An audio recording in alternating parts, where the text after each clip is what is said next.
Antrian truk seperti ini hampir setiap hari terlihat di SPBU Kalukuang, Kecamatan Binamu, Kabupaten Jeneponto, Sulawesi Selatan.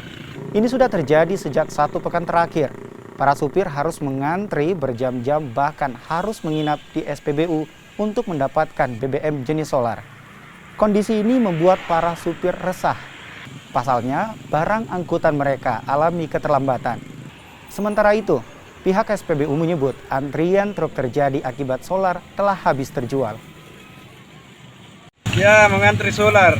Tidak cukup solar untuk ketujuan. Ini Kak, untuk mengantri sendiri ini dari sejak kapan kita mulai mengantri Pak di sini? Ya, tadi sore. Dari sore Pak. Biasanya kalau mengantri begini apakah biasa dapat atau tidak Pak? Ya, biasa dapat, biasa tidak. Tadi sudah tidak dapat lagi. Itu kira-kira pemicunya itu bisa mengalami kelangkaan begini apa kira-kira pemicunya Pak? Tidak tahu juga ya. Nah, untuk kelangkaan sendiri sudah berlangsung selama berapa bulan Pak? Sudah sekitar ada 1 minggu ini. 1 minggu Pak Di.